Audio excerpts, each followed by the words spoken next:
Bodega San Francisco, creciendo juntos, y Walmart, llegando a todos los rincones de Chile, presenta el Rat Pack en Mesa Central. Marily Luders, ¿cómo está? Muy buenos días. Muy buenos días, aquí hasta con bufanda, porque hay como ambiente de frío, ¿no? Afuera. Sí, aquí abren la puerta y como que bien entra algo, pero aquí hay ambiente cálido en este estudio. Paula Valenzuela, ¿cómo está? Buenos días. ¿Qué tal? Buenos días. Ya, partamos de inmediato. ¿Cuáles son los temas que vamos a abordar en el día de hoy? ¿De qué vamos a hablar, Marily? La letra chica de la reforma de pensiones, pero en buena, letra chica en buena. Estuvimos casi 2 años hablando solamente de ella, pero tras su aprobación salió de los titulares. Pero lo cierto es que vive una frenética etapa de instalación y en las próximas horas se abre incluso el concurso por quien delineará cómo se invertirán los fondos de pensiones desde el 2026. Paula Valenzuela, ¿de qué vamos a hablar? Janet Jara ha dado un salto en las encuestas a 3 semanas de las primarias oficialistas. Carolina Toá cambiará de estrategia ante el escenario que sin duda la pilló por sorpresa. Hay inquietud en los partidos políticos, mientras en el comando enfatizan en que esto se juega día a día. Los números sobre la mesa cuando queda poco, ¿no? Para que llegue la definición. Ya, partamos de inmediato. ¿Cómo es esto de la reforma de pensiones? ¿Cómo se va armando esto? Sí, mira, el diablo está en el detalle. Me repitieron ayer no sé cuántas personas con las que hablé y pucha que en la reforma de pensiones hay detalle. Se sube la cotización, algunos puntos van para allá, otros puntos para acá, nuevas instituciones, el seguro social, la creación de fondos generacionales, la licitación de stock de afiliados. Yo creo que nos acostumbramos, pero en realidad es mucho lo que hay que cambiar. Entonces, ya dejando atrás el debate político, se está empezando a armar este nuevo sistema de pensiones. Y la primera cosa que se hizo ya mostró que no viene fácil. Dentro del cronograma estaba armar el consejo del FAP, que es este Fondo Autónomo de Protección Provisional, que va a ser un ente que va a administrar y financiar este seguro social previsional que creó la reforma de pensiones. El Ministerio de Hacienda dijo, no lo voy a dejar para último minuto, y lo hizo casi con un mes de avance con respecto a la fecha final, y presentó a 5 candidatos al Congreso: Enrique Marshall, Soledad Ormazábal, Rodrigo Caputo, Ricardo Mate y Soledad Huerta. Estuvo ok todo, sin embargo, a los pocos días, la economista Soledad Ormazábal tuvo que declinar. Ella es investigadora horizontal, experta en temas de pensiones, y la razón es si ya tenía el ok de Teatinos y el acuerdo político. ¿Por qué? Es que había una inhabilidad para asumir el cargo, ya que su marido tenía una propiedad en una AGF. La ley quedó con tantas restricciones para los candidatos que fue súper difícil encontrar una lista de personas que no tuvieran ni un tipo de relación con el sistema financiero. Era muy estricta la manera de elegir los consejeros. Alguien me decía tenían que ser como casi marcianos para que pudieran en el fondo, pero por otro lado tenían que ser expertos, o sea, muy, muy sabidos. Entonces en el gobierno la vocera salió a defenderse diciendo que ellos sí habían chequeado los antecedentes, pero no tenía esa información porque la economista no la había informado, pero en el fondo alrededor de otras fuentes dicen que la verdad es que falló un buen screening, por un lado, y por otro lado era que era demasiado exigente y que una pequeña participación en pequeños instrumentos podía hacer caer. Así que tenemos que esperar ese nuevo nombre, pero bueno, ahí partimos con el FAP. El FAP va a ser un instrumento clave, y por eso es importante que los nombres estén, porque va a comenzar sus operaciones en agosto de 2025, ya recaudando el 1% de la cotización adicional. Que no es poco. No es poco. Tiene que en el fondo va a tener que después empezar a pagar el beneficio por años cotizados, la compensación a mujeres por mayores expectativas de vida, y eso ya es en enero del 2026, o sea, a la vuelta de la esquina. Será una institución poderosa que en régimen va a recaudar 4.000 millones de dólares al año, y hay un cálculo que yo no sé si ustedes lo hayan visto, a mí me impresionó. ¿Ya? Heavy, que se estimó durante la reforma que el 2050 el FAP va a tener el 9% del PIB, y el 2100, si todo sale bien, un 37% del PIB. O sea, imagínense el tamaño, la dimensión de lo que va a tener ese organismo. Obviamente él va pagando, no es que digamos Claro, lo que quede ahí, allí no que está acumulado ahí, claro. Pero Estamos hablando de cifras son números mayores. mayores, claro. Bueno, sigamos. En paralelo a esto están pasando otras cosas como consultas públicas de la superintendencia, planes para los nuevos empleados públicos, porque fíjense que la reforma contiene que entre muchos funcionarios, o sea, no muchos, un grupo de funcionarios públicos a encargarse de la reforma dentro del Estado. Van a entrar escalonados, no todos al tío. En el IPS hay 50 empleados más. Algunos hablan de 75, pero yo encontré en el informe 50, así que no me quiero hacer cargo del 75. quizá lo cambiaron después. La super de pensiones se va a reforzar con 20 personas, 14 más para el Ministerio del Trabajo. Entonces también internamente están todos armándose ahí adentro del sistema estatal. Pero quizás lo que es más importante y lo que se gatilla esta semana es que la Superintendencia de Pensiones va a dar el vamos para abrir digamos, el asesor del nuevo régimen de inversiones, que es en el fondo la cancha que va a definir cuándo y dónde podrán invertir los fondos de pensiones de nosotros en el futuro. En Chile Day, Úrsula, súper difícil el apellido, yo sé que ha estado invitada acá, pero Schwarzhaupt, que es la intendenta de regulación de la superintendencia, hizo una presentación en el Chile Day que se llama Régimen de Inversión para los Fondos de Pensiones Chilenas, principales cambios e implementación. Y fue lejos la que más circuló las semanas siguientes. ¿Por qué? Porque es el régimen de inversión hoy día ya es complejo. Hay el último informe último informe legal es de junio del 2024, son 75 páginas. Hay más de 100 límites por fondo, hay límites estructurales, límites por instrumento, o sea, el fondo A, B, C, D hoy día tienen muchísimas restricciones y todo esto va a cambiar. No para más sencillo necesariamente, eso vamos a verlo, pero sí va a cambiar. Lo primero es que el Banco Central va a tomar algunas definiciones, va a fijar el límite global de instrumentos estatales y va a fijar el límite global de inversión extranjera. O sea, le va a poner ese coto, va a venir por el Banco Central. También hay legalmente el máximo para emisores nacionales es un 7%, o sea, ni un fondo de pensión va a poder tener más de un 7% de una empresa. ¿Y eso por qué? Porque la idea es que no sean controladores de empresas, o sea, que no manejen empresas. Y con un 7% el de tope llegas a tener un director, como es hoy día, digamos. No necesariamente te permite empezar a ser gestor de empresa. Pero el detalle de los instrumentos lo va a proponer la autoridad. Sin embargo, es clave un consultor, que fue una especie de consenso que se llegó durante la reforma, que va a ser elegido por concurso. Este concurso se va a abrir en las próximas horas o los próximos días, pero todo dentro de esta semana, y hay mucha expectación. Piensen que en la fase previa, donde se abrió como a consulta, llegaron 17 formularios de 11 participantes nacionales y 6 internacionales. O sea, ya hay 17 interesados que hicieron preguntas y comentarios. Y en el fondo la expectación es más, tanto que algunos ya están diciendo públicamente que están interesados. Hace unos días el Diario Financiero entrevistó al CEO de Mercer, que vino a Chile, o sea, se apersonó acá a juntarse con los ministros de Hacienda y otras autoridades, porque dijo directamente que ellos quieren participar en el concurso. Ellos tienen a su favor, que son, una empresa internacional grande, pero que ya trabajan asesorando al Ministerio de Hacienda y el Banco Central en fondos soberanos. Por lo tanto, también cumplirían un poco con la condición de tener la distancia, no tener conflictos de interés, pero a la vez conocer nuestro sistema. Pero perdón, ¿ese consultor qué rol juega? ¿De supervisión o de sugerencia? Sí. No sé, Mira, eso es parte de lo que explica después que hay otros que se salieron del track de la competencia. Este consultor lo que va a hacer es tiene un plazo para entregar una propuesta de régimen de inversiones. O sea, cómo deben invertir las AFP y los fondos de pensiones. Pero no es vinculante. A eso te iba a preguntar. O sea, no es vinculante. No es vinculante. La Superintendencia de Pensiones, el Ministerio de Hacienda pueden modificar esto. Y esto es lo que ha alejado a varios gigantes internacionales, porque ellos dicen, no tenemos problemas en hacer una propuesta vinculante, pero si no es vinculante y después llega a pasar algo con el sistema de pensiones chileno, ¿quién se lleva el desprestigio? Entonces, esto vamos a verlo ahora que el fondo se abre el concurso. ¿Cuánto van a estar dispuestos los gigantes internacionales del mundo de la gestión de inversiones a jugárselas por algo que probablemente se lo pueden ir cambiando? O sea, de hecho, está explícito que no es vinculante. Ahora, el mercado espera que se sigan las directrices, porque es parte como del consenso que hubo.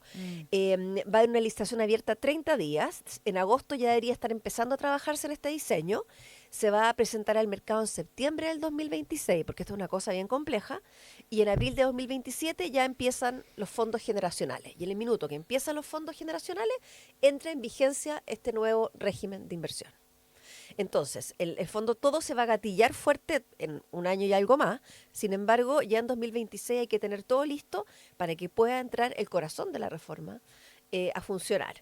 Desde el mundo de la AFP hay inquietud sobre cómo va a ser esta banda, porque el tema acá es que si la banda, o sea, las alternativas que propone este consultor es muy estrecha, es muy angosta, eh, puede ser que ellos sean más o menos castigados. Acuérdense que una de las grandes diferencias de esta reforma es que aquellos que están por sobre la rentabilidad de la banda pueden sacar parte de las comisiones y considerarlo un premio. Aquellos que están bajo tienen que devolver parte de las comisiones e inyectarlas al sistema.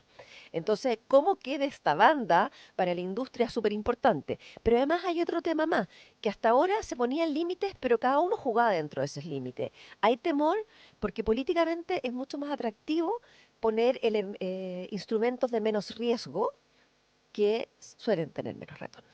Entonces, Claro. todo el mundo está Esa mirando, ecuación. esa ecuación es Mm. súper compleja y es lo que está todo el mundo mirando y por eso, bueno, se tiene algo de fe que un consultor extranjero pueda, o extranjero o nacional, incluso alguien que podría ser dos consultores, eh, tenga la visión de poder equilibrar este factor riesgo-adversión. Así que ahí estamos, pero como ven, está todo pasando, o sea, impresionante la cantidad de cosas que van en paralelo para Mucho, que ¿eh? podamos implementar esta reforma que tanto discutimos.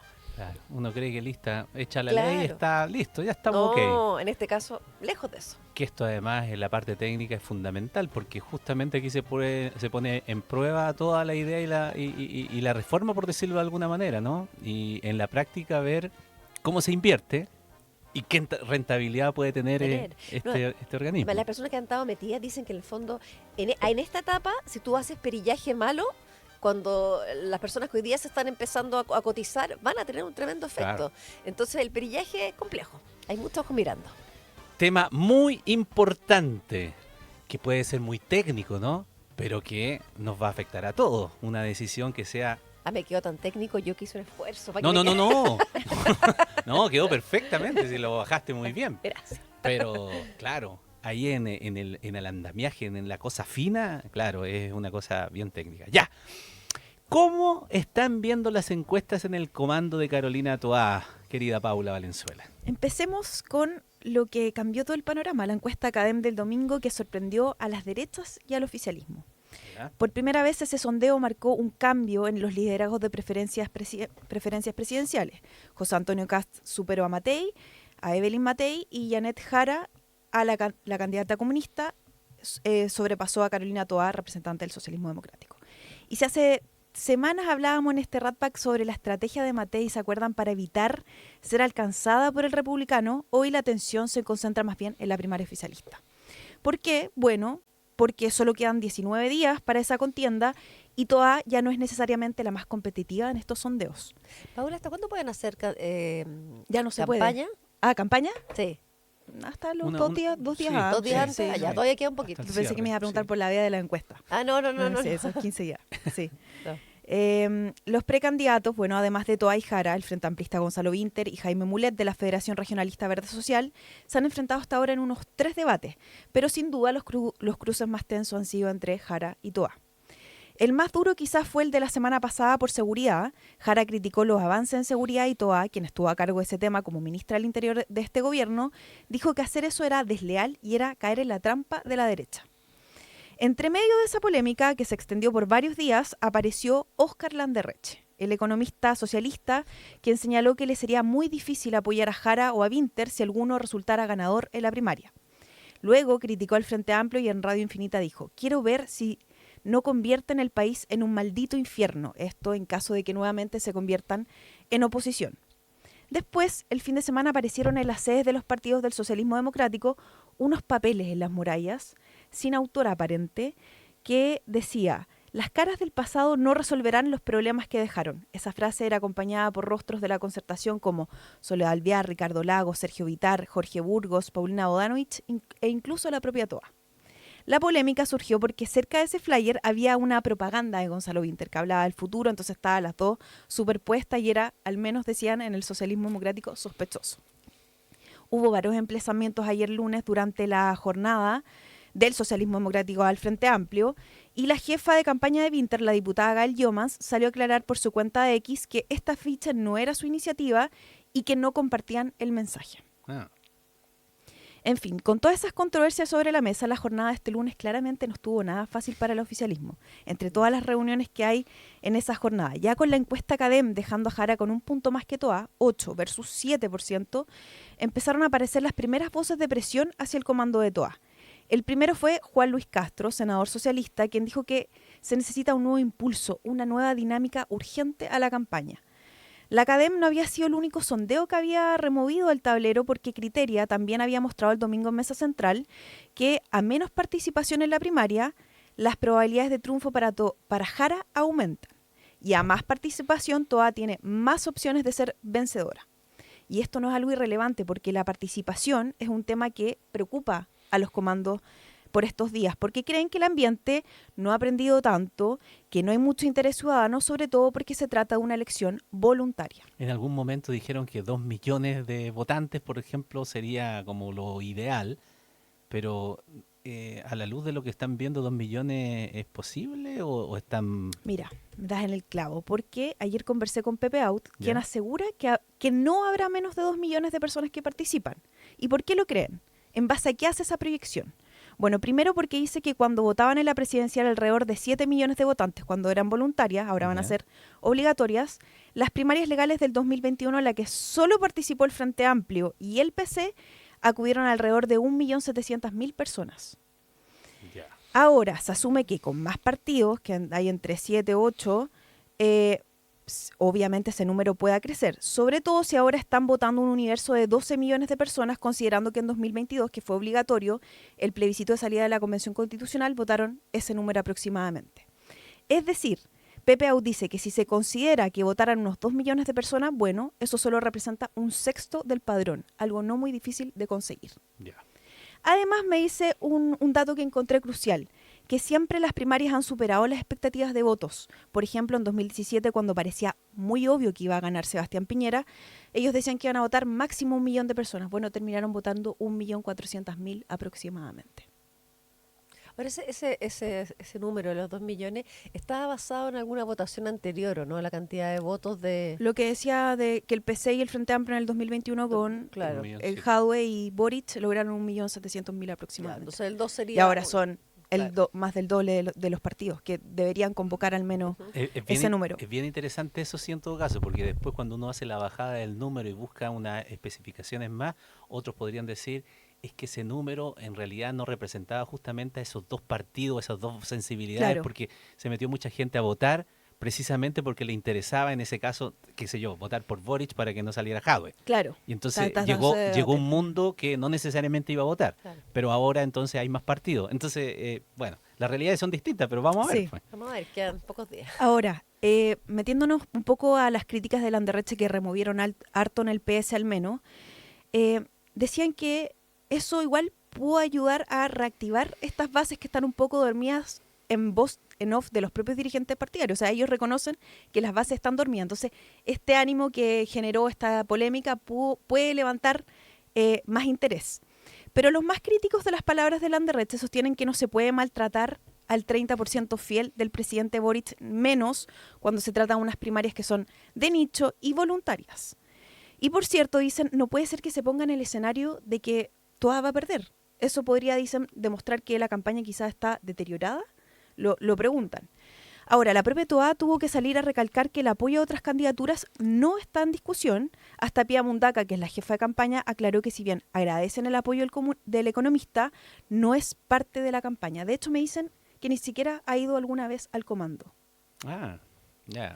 Bueno, este lunes yo les decía que fue bien difícil y se realizó una reunión usual del comité político que le llaman a la 1:30 en el comando, que son los presidentes de partido del Socialismo Democrático, Paulina Bodanovich, Jaime Quintana, Leonardo Cubillos y Juan Carlos Ursúa. Ellos almuerzan siempre y siempre va Toa, pero esta vez no fue porque hoy día tienen que entregar la franja, entonces estaba terminando de afinar esos videos. Esa reunión entonces la lideró Pía Mundaca y allí lo que me dicen es que se abordó que no se cambiará totalmente de estrategia, pero sí se reforzará el despliegue territorial.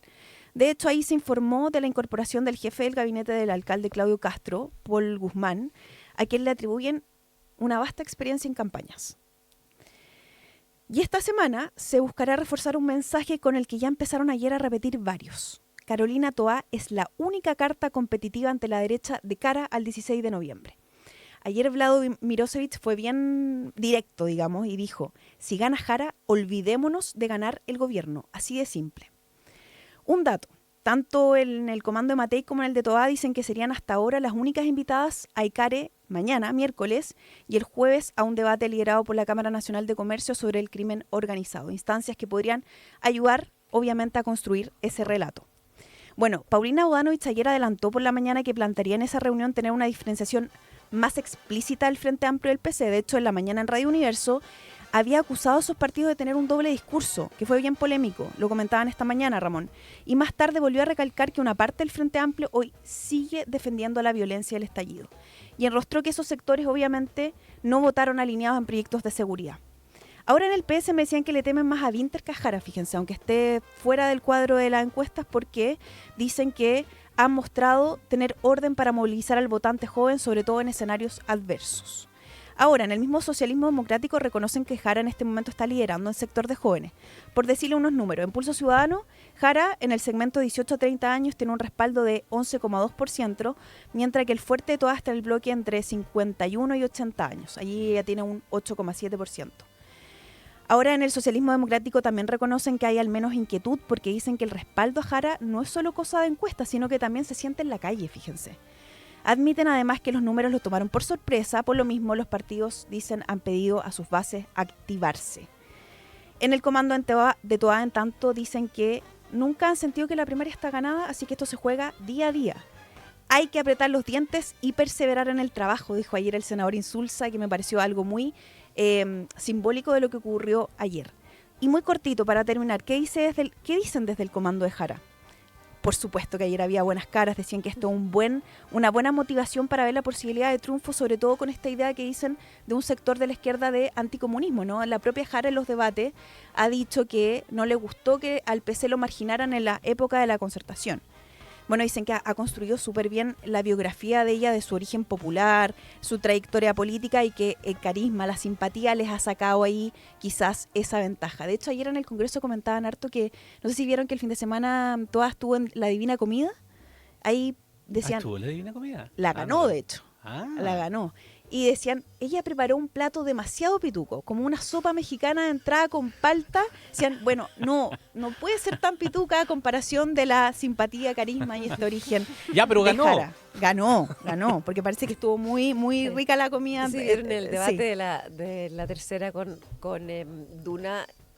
Fue súper simpática para partir porque le preguntaron, le tocó una pregunta X y dijo, pucha, yo quería que me preguntaran de Cuba y Corea. Sí, claro. Oye, Sí. y para terminar, por supuesto que se vienen días claros, mañana empieza la franja y tendrán los debates televisivos. El primero será por el 13 a las 10 de la mañana este domingo, en especial Tú Decides, en transmisión y organización conjunta con Tele 13 Radio.